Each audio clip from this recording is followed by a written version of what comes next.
Hello students, आज हम लोग पढ़ने जा रहे हैं इम्पल्स के बारे में। ठीक है, इम्पल्स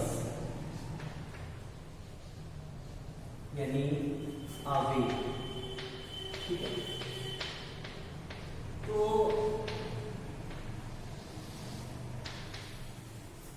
जैसे आपने बहुत सारे अपने डेली लाइफ में एग्जांपल्स देखे होंगे जहां पे बॉडीज पे जो फोर्स लग रहा है वो बहुत शॉर्ट टाइम इंटरवल के लिए लगता है, बहुत थोड़े टाइम के लिए लगता है, लेकिन उसकी वजह से जो बॉडीज में चेंज इन मोमेंटम आता है, यानी जो बॉडीज का संवेग बदलता है, काफी ज्यादा बदलता है। ठीक है, तो ऐसे केसेस में जो फोर्सेस लग रहे होते हैं उनको हम लोग बोलते हैं इंपल्सिव फोर्सेस, आवेगी बल। और यहाँ पे हमें कैलकुलेट करना होता है इम्पल्स। तो जब लोग बेसिकली इम्पल्स की बात कर रहे होंगे तो वहां पे एक फोर्स होगा जो एक बहुत शॉर्ट टाइम इंटरवल के लिए वर्क करेगा, बहुत थोड़े टाइम के लिए वर्क करेगा ऑब्जेक्ट पे, लेकिन उसकी वजह से जो ऑब्जेक्ट का मोमेंटम है, ऑब्जेक्ट का जो संवेग है, वो बहुत ज्यादा बदल जाएगा। ऐसे बहुत सारे एग्जांपल है हमारे पास। जैसे क्रिकेट में आपने देखा होगा, जैसे क्रिकेट में मान लीजिए जो बैट्समैन है वो जब बॉल को हिट करता है, जैसे वो बॉल को हिट करता है तो देखिए बॉल का जो मोमेंटम होता है बहुत ज्यादा चेंज होता है ना। एक तो उसकी स्पीड बहुत ज्यादा चेंज हो गई होती है, उसकी डायरेक्शन जो है मोशन की चेंज हो गई होती है। तो इस केस में जो फोर्स लगाएगा बैट बॉल पे, ठीक है, उसकी वजह से जो बॉल का मोमेंटम है वो काफी ज्यादा चेंज हो गया होगा। और ये जो फोर्स का जो है वर्किंग टाइम इंटरवल है, कितने देर तक जो है वो वर्क कर रहा है बॉल पे, वो बहुत कम होगा, बहुत शॉर्ट होगा। तो ऐसे फोर्स को हम लोग बोलेंगे इंपल्सिव फोर्स। और यहाँ पे हमें कैलकुलेट करना होगा इसका इम्पल्स। और भी केसेस हैं, जैसे आप कोई बॉल ऐसे दीवार में हिट करते हो, आपके हाथ में वापस आती है, तो इन सारे केसेस में आप देख ही रहे हो कि जो फोर्स वर्क कर रहा है बहुत शॉर्ट टाइम इंटरवल के लिए जो है वर्क कर रहा है, बहुत थोड़े टाइम के लिए वर्क कर रहा है, लेकिन उसकी वजह से जो चेंज इन मोमेंटम है वो काफी ज्यादा क्वांटिटी में आ रहा है ना, काफी मिजरेबल आ रहा है। तो ऐसे केसेस में हम लोग को पढ़ना होगा कि कैसे हम लोग इम्पल्स को कैलकुलेट करें। और ये जो फोर्सेस लग रहे हैं इनको हम लोग बोलेंगे इम्पल्सिव फोर्सेस। तो हम लोग सीखेंगे कैसे हम लोग इम्पल्स को कैलकुलेट करें। तो देखिए यहाँ पे दो चीजें आ रही है, एक तो आ रहा है फोर्स, इंपल्सिव फोर्स, और एक आ रहा है टाइम ड्यूरेशन, जितने तक उसने वर्क किया। तो इनका जो प्रोडक्ट होगा उसी को हम लोग बोलते हैं इम्पल्स।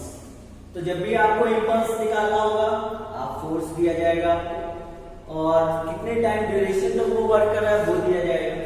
दोनों का आप प्रोडक्ट निकाल लोगे, वही हो जाएगा इम्पल्स ऑफ दैट फोर्स, वही उस फोर्स का, वही उस बल का आवेग हो जाएगा। ठीक है स्टूडेंट्स, अब कभी कभी क्या होगा, हमें जो है फोर्स वेरिएबल दिया जाएगा, तो कभी कभी हम क्या करेंगे, उसका एवरेज निकाल लेंगे, है ना। कभी कभी हम ग्राफ की मदद से जो है आवेग को कैलकुलेट करेंगे। तो ये चीज हम लोग कैसे कैलकुलेट करेंगे वो भी हम लोग आगे पढ़ते हैं, लेकिन अभी हमें ये पढ़ना है कि है क्या ये चीज आवेग। तो आपको इम्पल्सिव फोर्स समझ में आ गया होगा, ऐसा फोर्स जो बहुत शॉर्ट टाइम ड्यूरेशन के लिए वर्क करे, बट जिसकी वजह से चेंज इन मोमेंटम, जो संवेग में परिवर्तन हुआ वो काफी ज्यादा हुआ। और जो आवेग है उसको कैलकुलेट कैसे करते हैं, फोर्स इनटू टाइम ड्यूरेशन, जितने टाइम तक वो फोर्स एक्टिवेट रहा, दोनों का प्रोडक्ट निकाल लेंगे, उसी को हम लोग बोलेंगे इम्पल्स। अच्छा, इससे फोर्स आ रहा है, फोर्स एक वेक्टर क्वांटिटी है, तो इम्पल्स की कैसे क्वांटिटी हो जाएगी, वेक्टर क्वांटिटी हो जाएगी। Impulse is a vector quantity, यानी जो आवेग है वो एक सदिश राशि है। और इसके मात्रक की अगर हम लोग बात करें तो बल का मात्रक न्यूटन और डेल्टा टी समय का मात्रक सेकेंड, तो इसका जो यूनिट है वो जाएगा न्यूटन सेकेंड। ठीक है, तो ये हो गया आवेग के बारे में जनरल थ्योरी जो हमें पता होनी चाहिए। तो अगर कोई आपसे पूछता है आवेग का कंसेप्ट क्या है, तो आप सीधे बताइए कि हम लोग की डेली लाइफ में बहुत ज्यादा ऐसे केसेस हमको देखने को मिलते हैं जहाँ पे फोर्स लग रहा होता है बहुत शॉर्ट टाइम ड्यूरेशन के लिए, लेकिन उसकी वजह से जो चेंज इन मोमेंटम देखने को मिलता है, जो संवेग में परिवर्तन देखने को मिलता है, वो काफी ज्यादा देखने को मिलता है। एग्जाम्पल आप देख सकते हो ये वाला, या दीवार में आप आजकल जो है इम्पल्सिव फोर्सेस के ही हैं, क्योंकि वहां पर जो फोर्स लग रहा होता है बहुत शॉर्ट ड्यूरेशन के लिए लग रहा होता है, लेकिन उसकी वजह से जो चेंज इन मोमेंटम देखने को मिलता है वो काफी ज्यादा होता है। तो ऐसे फोर्सेस को हम लोग बोलेंगे इम्पल्सिव फोर्स। और उन फोर्सेस का इम्पल्स कैसे कैलकुलेट किया जाएगा, फोर्स इनटू टाइम ड्यूरेशन, यानी फोर्स कितना रहा और कितने टाइम ड्यूरेशन में रहा। इसके अलावा हम लोग ग्राफ से भी निकालेंगे, जैसे फोर्स अगर वेरिएबल है, चेंज हो रहा है, तो कभी कभी हम लोग एवरेज निकालेंगे। सब हम लोग आगे देखते हैं कि कैसे इसको कैलकुलेट करें। ओके स्टूडेंट्स, तो चलिए अब हम लोग देखेंगे कि इम्पल्स को ग्राफ की मदद से कैसे कैलकुलेट करना है, यानी calculation of impulse using a graph. Okay students, चलिए अब वो देखते हैं।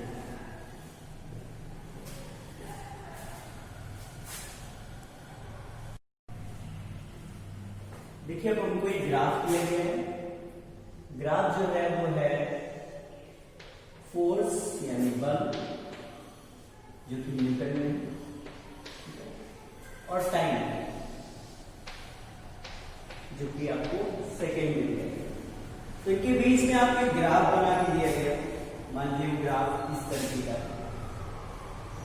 तो सबसे पहले आप ये समझिए कि ये जो ग्राफ है ये आपको बता क्या रहा है, इससे आप क्या जो है कंक्लूजन्स फाइंड आउट कर सकते हो। पहले हम लोग ये समझेंगे कि ये जो ग्राफ है ये हमें क्या कंक्लूड करना है। तो देखिए यहाँ पे कोई वैल्यू लिखी होगी, मान लीजिए 10 लिखा हो, इसकी लिखा मान लीजिए हम लोग यहाँ x मान लेते हैं। यानी ये ग्राफ हमें बता रहा है कि जो टाइम के साथ आप ये फोर्स रीड करोगे तो इसकी वैल्यू हमेशा क्या आनी है, यानी इतने टाइम पे भी x न्यूटन है, इतने टाइम पे भी x न्यूटन है। यानी आप देखो किसी भी टाइम पे आप देख लो, किसी भी टाइम ड्यूरेशन पे आप देख लो, उसकी वैल्यू हमेशा x न्यूटन है। ठीक है, तो मान लीजिए इतने टाइम तक वर्क कर रहा है। ठीक, तो ये जो ग्राफ है ये हमें बता रहा है कि यहाँ पे जो फोर्स की वैल्यू है, फोर्स का जो मैग्नीट्यूड है वो बदल नहीं रहा है, आप देख सकते हो उतना ही रह रहा है। तो सबसे पहली बात तो ये होगी कि फोर्स इज कांस्टेंट, यानी जो बल है वो एक नियत परिमाण का है, उसका जो मैग्नीट्यूड है वो चेंज नहीं हो रहा है। इस केस में अगर आपसे पूछा जाए जरा इस बल का जो है आवेग निकाल के बताइए, यानी पूछा गया calculate the impulse of this force, इस बल का जो है आपको आवेग निकालना है, तो कैसे निकालेंगे? सिंपल सा फॉर्मूला है, आपको याद रखिए। जो आवेग का फॉर्मूला होता है बल गुणे समयांतर, यानी फोर्स इनटू टाइम ड्यूरेशन। तो अगर आप इतने से की बात करो, इतने ड्यूरेशन की बात करो तो भी फोर्स होता है, तो x इंटू इतना ड्यूरेशन, फिर अगले वाले में भी x इंटू इतना ड्यूरेशन। तो आप देखो कि जब आप टोटल निकालोगे तो सबको जोड़ रहे होगे, और सबको जोड़ोगे तो आप खुद देख सकते हो ये पूरा एरिया है। भाई जैसे हम आपसे बोले इतने ड्यूरेशन में कितना फोर्स लगा, तो आप कितना इंपल्स लगा तो आप निकालोगे फोर्स इनटू टाइम इंटरवल, देखो ये एरिया है। ऐसे अगले वाले में ये एरिया है, ऐसे सारे एरिया आते जाएंगे। और बताओ जब टोटल निकालना हो तो सबको आप ऐड करोगे, यानी वो इस पूरे का जो है एरिया आ जाएगा। तो अगर इसकी नेगेटिव कर लें तो A B C, तो अगर हम इंपल्स की बात करें तो इस केस में इंपल्स आ जाएगा एरिया ऑफ OABC। ठीक है, अब बाकी अगर ये रेक्टेंगल है, जैसे एंगल 90 है, तो आप रेक्टेंगल का एरिया को निकाल ही लोगे, लेंथ इनटू ब्रेथ कर दोगे। तो इस तरीके हम लोग इंपल्स को कैलकुलेट कर लेंगे और जो हमारा आंसर आएगा वो आएगा न्यूटन सेकेंड में। तो यहाँ पे फोर्स कैसा था, कांस्टेंट था, और हमने देखा कि यहाँ पे जो इंपल्स आया वो फोर्स और टाइम एक्सिस से जो एरिया कवर हो रहा है, फोर्स वाला जो ग्राफ है और जो टाइम एक्सिस से एरिया जो कवर हो रहा है उसके इक्वल आ रहा है। तो अगर कहीं भी ये कर्व भी हो तो भी हमारे दिमाग में ये बात आनी चाहिए कि हमें क्या निकालना है, इसका कवर्ड एरिया निकालना है। अब ये हमारी जो है इसको हमने फॉर्मूला पढ़ा हुआ है रेक्टेंगल का, तो इसका एरिया आपने तुरंत निकाल लिया। कभी कभी वो कर्व होगा और जब वो कर्व होगा तो उसके एरिया का फॉर्मूला आपको नहीं आ रहा होगा, उसके एरिया का फॉर्मूला कोई नहीं आ रहा होगा, है ना, कोई उसका पर्टिकुलर फॉर्मूला नहीं होगा। उस केस में क्या करेंगे, तो उस केस में याद रखिए, अगर आप ध्यान दो तो हमने यहाँ पे चीजों को ऐड किया है। ठीक है, ऐड करने के लिए हम लोग यूज करते हैं इंटीग्रेशन। ठीक है, इंटीग्रेशन जैसे हम लोग ने अभी जो फर्स्ट इसके पहले चैप्टर पढ़ा था उसमें हम लोग ने डिफरेंशिएशन के फॉर्मूले पढ़े थे, वैसे होता है इंटीग्रेशन। डिफरेंशिएशन का अपोजिट होता है इंट्रीगेशन, ठीक है। तो जैसे वो बहुत ज्यादा मतलब यूज हो रहा है, वैसे इंट्रीगेशन की जगह जगह हम लोग यूज करेंगे। तो बेसिकली हमें याद होना चाहिए कि जब भी हमें इंपल्स निकालना होगा, ग्राफ दिया जाएगा तो हमें उस ग्राफ का एरिया निकालना है। वो एरिया अगर आपका पर्टिकुलर कोई जो है शेप आपको मिल गई, जैसे रेक्टेंगल यहाँ मिल गया था तो आप उसका फॉर्मूला लगा दोगे। लेकिन अगर वो कर्व हुआ, कोई कर्व हुआ, जैसे फॉर एग्जांपल ऐसे हुआ, जैसे देखिए यही ग्राफ अगर हम लोग ऐसे बनाते हैं, ऐसे ही, अब ये ग्राफ ऐसे हो गया, यानी फोर्स कांस्टेंट नहीं, फोर्स वेरिएबल, यानी इस वाले केस में फोर्स क्या हो गया, वेरिएबल हो गया, यानी फोर्स बदल रहा है। तो बात तो अभी भी वही रहेगी कि अगर आपको इंपल्स निकालना है तो एरिया निकालना होगा। अब ये कोई पर्टिकुलर शेप नहीं जिसके एरिया का फॉर्मूला आपने पढ़ा, तो फिर क्या करेंगे, तो फिर हम लोग इंटीग्रेशन का यूज करेंगे और इंटीग्रेशन की मदद से जो है हम लोग प्रॉपर लिमिट्स लगा करके इसका एरिया फाइंड आउट कर लेंगे और वो जो एरिया आएगा वही हो जाएगा इंपल्स, ठीक है। और यूनिट हम लोग लिखेंगे न्यूटन। तो अगर एक पर्टिकुलर शेप मिल रही है तो आप इसके एरिया को आराम से निकाल सकते हो, उसका फॉर्मूला आपको आता होगा। लेकिन अगर इस तरह का कर्व है तो फिर हमें किसकी मदद लेनी पड़ेगी, इंटीग्रेशन की मदद लेनी पड़ेगी, इंटीग्रल कैलकुलस की मदद लेनी पड़ेगी। और उसके फॉर्मूले होते हैं बहुत सिंपल से, उसको लगा करके हम लोग एरिया कैलकुलेट कर लेंगे और वो जो एरिया आएगा वही हो जाएगा impulse of that force. Hope आपको ये सारी चीजें अच्छे समझ आ गई होंगी students. Thank you lot.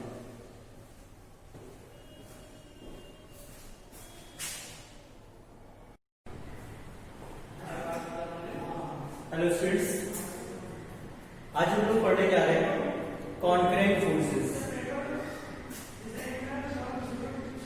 Concurrent forces, ठीक है।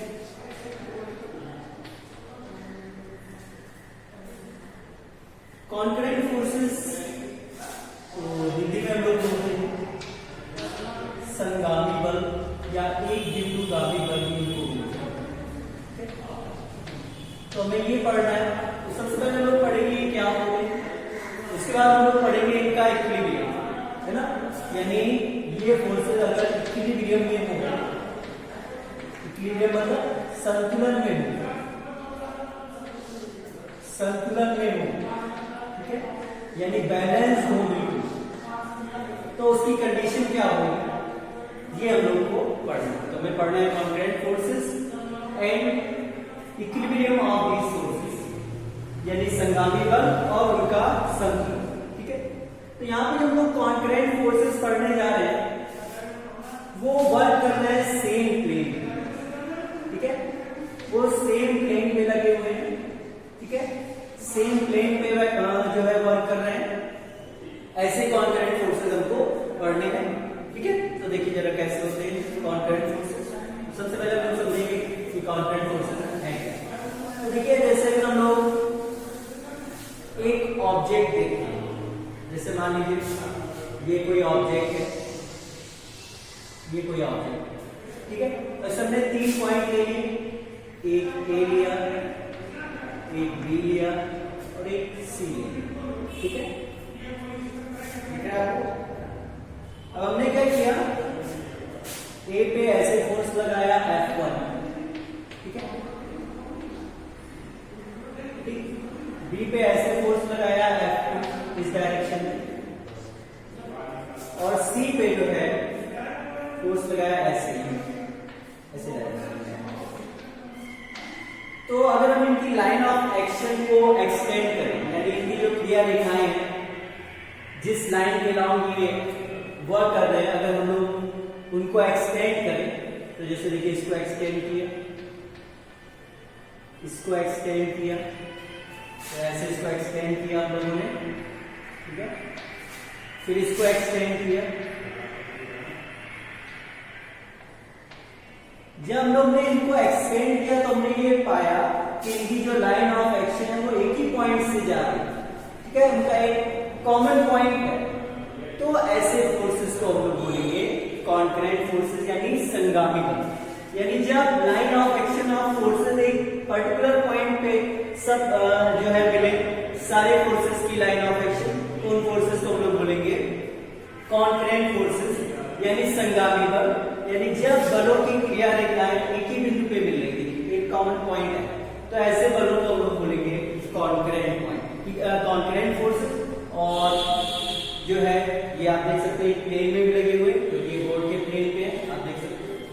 तो यहाँ पे हम लोग ने कॉन्ट्रेंट फोर्सेस पढ़े प्लेन पे, ठीक है।